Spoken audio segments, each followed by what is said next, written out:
실리콘밸리 뱅크 같은 경우를 보면 어떤 형태로 일어날 수 있는지를 우리가 명명백백하게 알 수가 있어. 네. 뭐냐 하면 바로 하루 만에 돈 빼다가 다른 은행으로 이체한 금액이, 그러다 보니 은행이 안 망할 수가 있겠니? 새마을금고 뭐 이런 데서 그게 안 일어날까?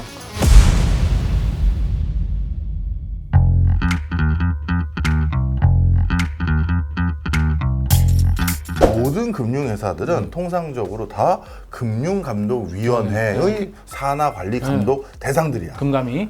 그 다음에 실질적으로 감독을 하는 사람들은 금융감독원, 네. 금감원에서 네. 계속 모니터 쳐다보고 관리감독하고, 저희 금감원에서 나왔습니다 하면 은행 입장에서 깜짝 놀라죠. 왜 오신 거야? 어떤 사람 노트북 들고 나간다고. 이것도 오버다야, 이것도 오버다. 노트북을 들고 왜 나가? 아니, 농담입니다. 나갈 일이 원래 있었겠죠. 원래 노트북 들고 외근 나가는 겁니다. 네. 오해하시면 안 돼요. 자, 그래서 바쁘신 분들이에요. 바쁘셔서 나간 겁니다. 그래서 금감원 금융위의 그 산하관리 대상인데 새마을금고만 행안부에서 관리해요. 행정안전부 왜 그렇죠? 각 지자체마다의 자생기관이라고 본 거지. 근데 지역마다 행정적으로 지자체들을 관리 감독하고 총괄하는 기관은 행정안전부잖아. 성격 자체가 완전 다르지. 그러다 보니까 행안부 소속이야. 그래서 여기서도 좀 걱정이 있는 거야. 사실 우리가 뱅크런 알잖아. 뱅크런에 대해서 간단하게 설명 부탁드립니다. 뱅크런은 은행이 부실해졌다. 그래서 내 돈을 받기 어려워질 것 같다라고 해서 그럴까봐 먼저 가서 돈을 다 찾아오기 위해 은행에 줄 서 있는 모습, 그런 것들을 뱅크런이라고 부릅니다. 자막도 나갈 거예요. 네. 자, 그런데 이 뱅크런이 일어나면 이제 그 나라 금융 시스템 이제 망가지기 시작한 거거든. 그래서 대부분의 국가는 진짜 은행 부실의 은자만 나와도 민감할 수밖에. 민감하게 하면서 굉장히 발빠르게 대응해. 이번에 SVB 어떻게 하기로 했어? 전액 다 갚아주기로 했잖아. 맞아. 예금 통장 개설한 사람들은 걱정하지 마세요. 국가에서 전액 다 보장해주겠습니다. 뭐 예금자 보호법 맞아. 말씀하시는 거죠? 네. 그 법과 뭐 무관할 정도로 우리는 모든 걸 다 커버하겠다 이렇게 얘기를 했어. 그렇게 해서 뱅크런이 일어나는 걸 막기 위해서 미국 정부가 이렇게 강하게 노력을 해준 거지. 자, 그런데 이렇게 발빠르게 대응하는 게 금융위기가 유발될 수 있는 걸 막는 길이야. 그런데 우리나라 금융이나 금감원은 원래 이런 걸 해봤잖아. 네. 그래서 IMF 외환위기 때, 글로벌 금융위기 때. 그러니까 발빠르게 대응을 해. 그런데 행안부가 이런 거 소속이 다르니까 안 해봤을 안 거거든.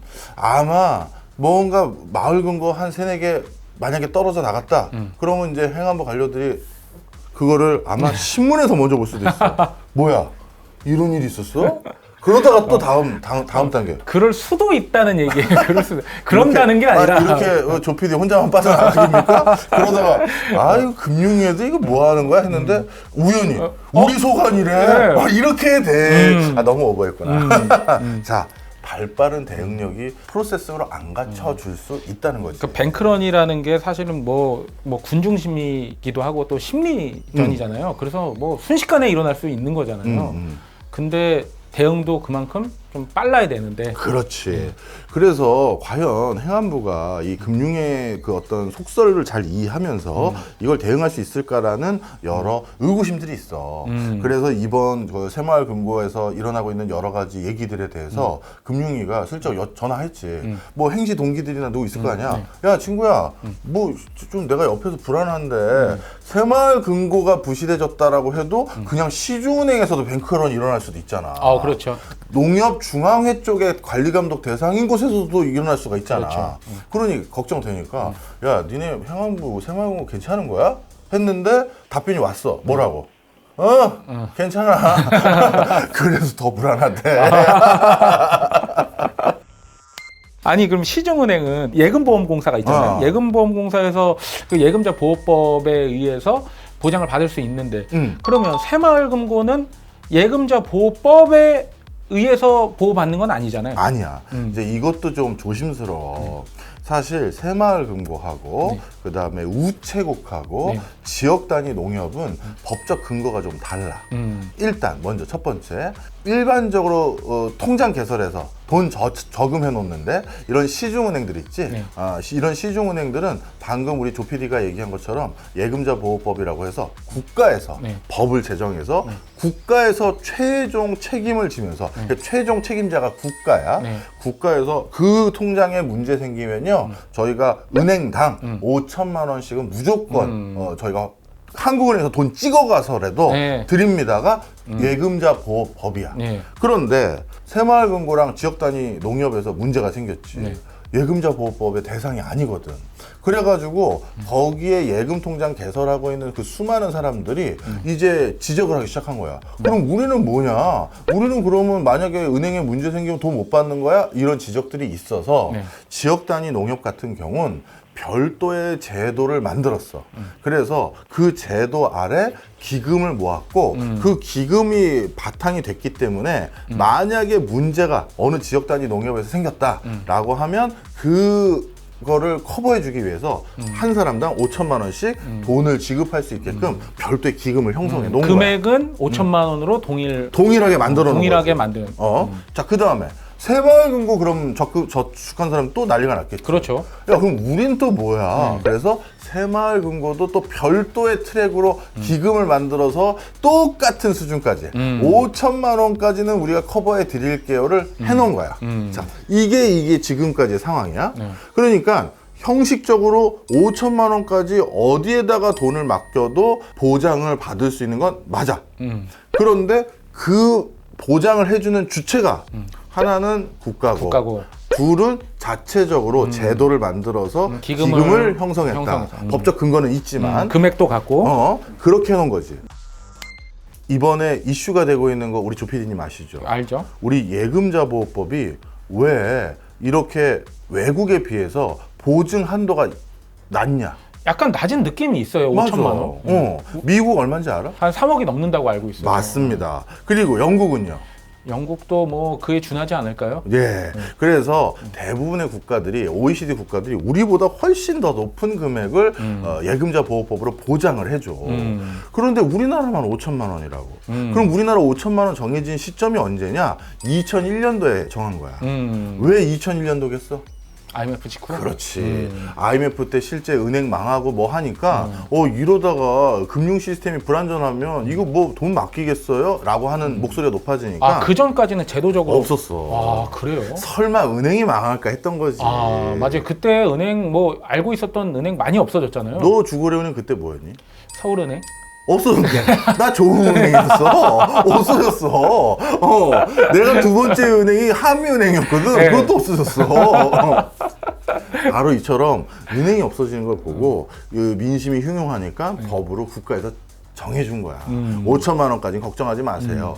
그때는 넉넉하게 잡아준 거겠지. 그렇죠. 자, 그런데 2001년에 비해서 그 사이에 우리나라 국민소득이 얼마나 올랐으면 그렇죠. 물가는 또 얼마나 올랐어. 네. 그 당시 5천만 원이면 웬만한 저 교외 지역에 나면 집 사. 집 샀죠. 근데 지금은 뭐 전세도 못 구해. 네. 자, 그러다 보니 이거 현실화해야 된다. 그래서 5천만 원 이상으로 올려달라. 이런 목소리가 많이 나오고 있고 마침 국회에서 야당과 여당이 여기에 대해서는 한 의견이 목소리. 그러면 자, 다시 돌아왔어. 그럼 갑자기 국회에서 한 목소리로 의견일치를 봤어. 네. 그래서 다음 달부터 시중 메이저 5개 은행을 비롯해서 네. 금융위 소속의 관리감독 권한 아래에 있는 금융회사들은 예금자 보호법에 의해서 2억까지 또는 3억까지 보호해줍니다. 네. 라고 하면 이제 어떻게 될까? 새마을금고도 그리고 움직여야 되겠네요. 그렇지. 네. 그리고 농협도 움직여야지. 근데 만약에 못 움직여. 네. 그럼 어떻게 될까? 왜 우린 또 5천만 원이야? 이렇게 되는 거야. 그렇죠. 이게 굉장히 중요한 이슈가 불거질 수 있어. 그러면 지역 단위 농협이나 새마을금고는 똑같이 예금자 보호법에 보장하는 한도까지 안 맞출 거냐? 안 맞추면 장사하겠니? 그렇죠. 당연히 맞추겠지. 자, 그런데 이들은 단기간에 또 그러면 그걸 맞추기 위해서 기금이라고 했던 걸 더 많이 적립해야 되잖아. 그렇죠. 근데 적립하려면 쉽게 얘기해서 그동안 고객들에게 고율의 이자를 주겠다라고 해서 지역 단위 농협 새마을금고를 우리가 이용한 건데 그렇죠. 그걸 해주려면 돈을 어디 저축하는 게 아니라 더 돌려야 많이 돌려야 되는데 갑자기 예금자 보호법에 맞춰서 우리도 기금에 더 적립한다면 이 이자 약속한 거를 주기가 어려워지는 거지. 그러다 보니까 단기간에 못 맞출 가능성도 많아. 그래서 그런 차별이 있을 수도 있다. 당분간에는. 만약에 법이 바뀔 경우. 자, 그 다음에 우체국이야. 우체국은 예금자 보호법의 적용 대상일까요? 아닐까요? 아까 형님이 언급을 안 하셨기 때문에 적용 대상이다. 아닙니다. 우체국도요? 네. 그럼 우체국은 예금 보호를 안 해주느냐? 아니야. 정반대. 전액해줘. 아, 우체국만?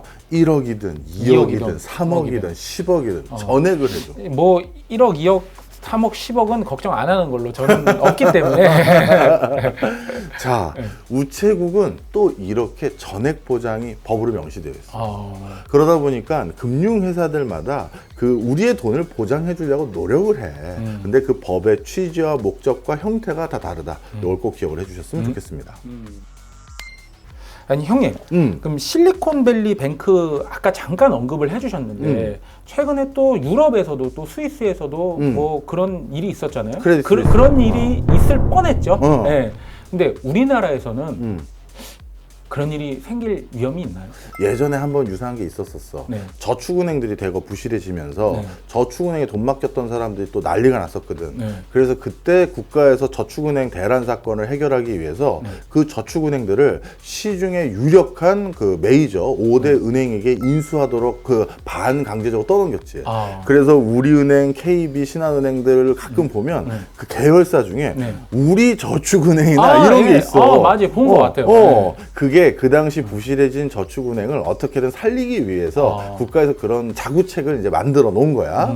자, 그러면 다시 돌아와서 앞으로도 지금 뭐 새마을금고 일부 지점이라든가 이런 데 우려가 있는데 그럼 우리나라에 또 그런 일이 생길 수 있나요? 라고 하면 나는 세상에 무조건 없다고 얘기할 수 있는 일이 뭐가 있겠어. 특히 이번에 실리콘밸리 뱅크 같은 경우를 보면 어떤 형태로 일어날 수 있는지를 우리가 명명백백하게 알 수가 있어. 뭐냐 하면 바로 인터넷 온라인 뱅킹이야. 원래 실리콘밸리 뱅크라는 곳은 진짜 내용을 살펴보면 은행업에 대한 진정성이 있었던 은행이야.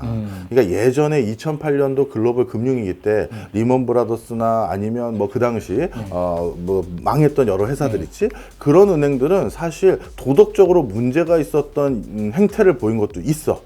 예를 들어서 서브프라임 모기지라는 금융상품을 너무 방만하게 운영하고 그리고 본인들도 본인들의 부채 규모가 어느 정도인지 모를 정도로 관리도 잘 안 됐고 뭐 이런 적이 있었었는데 이 실리콘밸리 뱅크는 갑자기 코로나 터지자마자 금리가 0%대로 낮아지고 국가에서 유동성을 대거 풀어버리다 보니 갑자기 우리 그 은행 고객들이 재난지원금 받은 거 아니면 어디서 유동성이 추가적으로 공급되니까 돈 생긴 거 이런 걸 은행에 자꾸 저축을 하는 거야. 아, 저 이번에 새로 창업한 실리콘밸리에 있는 스타트업인데요. 투자자를 모았는데 저는 한 100억만 모으려고 했는데 1000억이 생겼어요. 그래서 일단 넣어놓으려고 해서 다 찾아온 거야. 실제 돈이 그렇게 많이 풀렸거든. 유사일에 이렇게 돈이 많이 풀린 적이 없어. 뭐 헬기로 풀었다고 던졌다고 표현할 정도였으니까. 맞아. 그래서 돈이 풀리니 이걸 은행 금고에 넣어놔야지 어디다 넣어놓겠어. 그래서 실리콘밸리 은행의 잔고가 엄청 늘어난 거야. 그래서 실리콘밸리 은행이 이걸 어떻게 하면 좋지 하다가 우리 은행이 안전한 은행이다라는 걸 계속 유지해야 되니 은행 전 자산의 51% 절반 가까이를 가장 전 세계에서 안전하다고 불리우는 미국 채권. 그렇지. 미국 국채에다가 투자를 해놓은 거야. 미국 국채는 무위험 자산으로 불리우는 유일한 물건입니다. 미국이 망할 일은 없다. 미국이 이자 떼먹힐 일은 없다라고 분류해서 금융상품을 설계할 때 무위험 자산 그러면 미국 국채를 얘기해요. 그거 잘못되면 지구 멸망이죠. 그렇게들 보는 거지. 자, 그래서 정말 50%를 그런 데 넣어놓고 우리는 안전한 곳입니다. 이 얘기를 하고 싶었던 거야. 그렇게 해서 운영을 하고 있었네? 그런데 갑자기 어떻게 됐느냐? 갑자기 올해부터 금리가 폭등하기 시작했고, 물가가 폭등하기 시작했고, 그리고 스타트업 업계에서 자금이 고갈되기 시작하는 거야. 그랬더니만 그 실리콘밸리 뱅크에 그렇게 많은 돈 넣어놨던 그 스타트업들이 저희 직원들 월급 줘야 돼서 그거 다시 인출할게요. 저 이번에 투자한 것들 이제 또 뭔가 투자금 회수하겠다는 고객들이 있어서 그분 다시 돌려줘야 돼서 일부 가져갈게요 하면서 돈이 줄줄이 빠져. 그러다 보니까 야, 이거 갑자기 이렇게 돈을 다 찾아가시면 어떡하지? 그 걱정하는 수위까지 된 거야. 한 번에 이렇게 찾아갈지 몰랐거든. 그렇죠.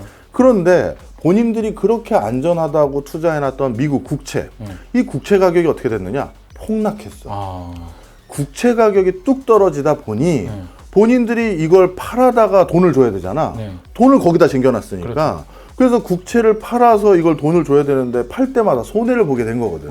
손해 보고서라도 돈 줬지. 네, 하려고 주고 있었어. 했잖아요. 하려고 했는데 갑자기 소문이 돈 거야. SNS에서. 위험하다. 야, 실리콘밸리 은행 요즘 유동성 많이 위기라는데 요즘 국채 던지고 난리도 아니래. 그랬더니만 뭐야 이거 씨 돈 못 받는 거 아니야? 라고 해서 원래 그러면 어떻게 되냐면 은행 앞에 대기표 받고 줄 쫙 서야 되잖아. 그렇죠. 그러면 금융감독위원회에서 미국도 은행감독위원회가 있습니다. 거기서 뭐야 어느 은행에서 줄 서 있다며. 그러면서 위기의식으로 그걸 보고 갑자기 무마시키는 여러 액션을 취할 수가 있어. 그렇죠. 자, 걱정하지 마십시오. 저희가 실사 방금 들어갔다 왔는데 멀쩡하고 견실합니다. 안심하세요. 계속 이용해도 됩니다 하면 줄 쫙 섰던 게 많이 없어져. 아니면 그 은행 저희가 전액 보장해드릴게. 미리 얘기해도 돼. 그러면 이제 쭉 그 줄 섰던 게 없어지면서 은행 대란 같은 게 안 일어나거든. 그렇죠. 근데 요즘은 돈을 누가 가서 줄 서서 찾아. 이걸로 찾는 거야. 인터넷으로. 하루 만에 돈 빼다가 다른 은행으로 이체한 금액이 50조 원이 넘어. 50조 원이요. 50조 원. 전체 본인들이 운용했던 자금 규모가 260조 원인데 50조 원이 하루에 나갔어. 그러면 이게 근 4분의 1이잖아. 그렇죠. 그러다 보니 은행이 안 망할 수가 있겠니? 그런 스토리가 있었군요. 그렇지. 그래서 이 모바일 뱅킹이 발달되면서 우리가 생각한 것보다 뱅커런의 속도는 빛의 속도로 일어나. 그렇죠. 그러면 자 새마을금고 뭐 이런 데서 그게 안 일어날까? 우리는 전 세계에서 모바일 뱅킹 서비스가 가장 잘 된 나라 중에 하나야. 빨리빨리 민족 아닙니까? 그렇지. 그러다 보니까 한 번에 뭔가 사실과 다른 루머만 있어도 그것 때문에 돈이 왕창 나갈 수가 있어요.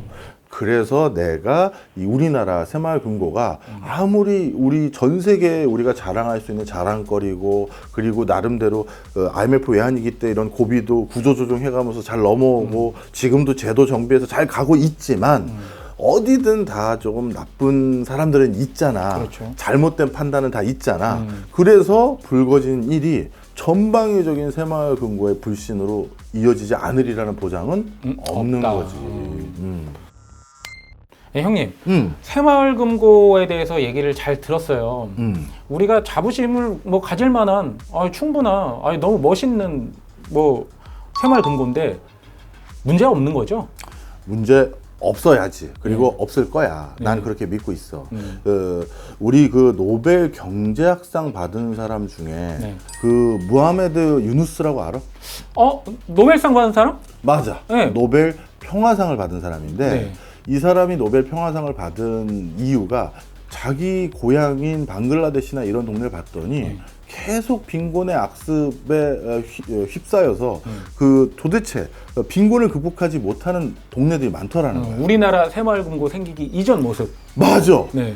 그런데 이 무하마드 유누스는 그럼 어떻게 하면 좋을까 해서 마이크로 뱅킹이라고 해서 그 어렵게 그 고리대금업에 휩싸이고 있는 그 수많은 사람들에게 돈을 빌려주고 그리고 저축을 할 수 있게 해서 돈을 모아서 나도 내 땅을 만들거나 내 가게를 차리거나 그럴 수 있는 기회를 주는 그라빈 뱅크라는 걸 처음 만들어낸 거야. 이걸 마이크로 뱅킹이라고 불러. 이걸 만들어내서 그 기아를 혁파하는데 기여했다, 일조했다라고 해서 노벨 평화상을 받은 아주 대표적인 인물이야. 아니 우리나라 산청군이 먼저 받아야 되는 거 아니에요? 내 말이 그거. 시대를 앞서갔네요. 내 말이 그거고 그리고 전 세계의 이 그 뱅킹 역사를 공부한 사람들 중에서는 오히려 거꾸로 나한테 특히 미국의 아이비리그에 있는 학자들조차도 왜 한국에선 이 새마을금고를 전 세계에 홍보 안 하니? 이게 무하마드 유누스보다 니네가 먼저 했잖아. 뭐 몇십 년이 앞섰네요. 그럼 그리고 무하마드 유누스 같은 경우는 밴더빌트 대학이라고 해서 미국의 좋은 명문 대학교에서 경제학 박사하고 온 사람이야. 그러다 보니까 영어로 자기 세일즈도 되고 해외에서 알릴 수도 있었겠지. 근데 산청군 군민들은 영어가 안 되거든. 그렇죠. 그러다 보니까 우리는 이게 누구 하나가 주도해서 한 거면 내 업적이니까 알리기도 할 텐데 그렇죠. 모두의 업적이잖아. 그러니까 이거 안 알려. 우리한테는 당연한 건데 공동체 의식 우리가 갖고 있었던 그러니까 건데. 뭐 품앗이, 개, 뭐 그런 둘의 향약, 뭐. 그런 거라서 그러다 보니까 이 진짜 전 세계에서 알면 알수록 깜놀라는 이런 업적이 우리가 지금 묻혀 있을 뿐이야. 자, 그러면 이런 업적은 어떻게 하겠어? 계승 발전시켜야지. 그래서 이거는 선택이 아니야, 필수야. 새마을금고는 무조건 이번에 소소한, 아주 소소한 불협화음이 있다 하더라도 잘 극복을 해야지. 그리고 국가도 그걸 지원해야 되고, 그리고 우리 같은 사람들도 너무 불필요하게 위기의식만 가져가지고 돈 막 함부로 인출할 필요 없이 어차피 국가에서 보증하는 5천만 원 이하에 내가 돈 넣어놓고 있었던 거라면 그걸 왜 빼냐고. 해준다고 했는데. 그잖아. 그러니 그냥 새마을금고 화이팅 하면서 버텨도 되는 걸, 뭐 좀 불안한데 빼놔야겠다. 그럴 필요 없다는 거야. 구독자분들도 보셨죠? 그 박정호 교수님이 보증하셨습니다. 또 갑자기 또 이렇게 또 새마을금고는 문제 없다.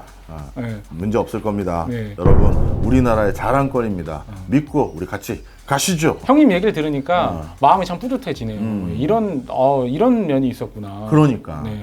자, 그래서 오늘 새마을금고에 대한 이슈와 함께 한국의 금융이 이렇게 우리의 정신과 함께 발전되고 있었다, 계승되고 있었다, 이런 거 하나 말씀드렸습니다. 끝!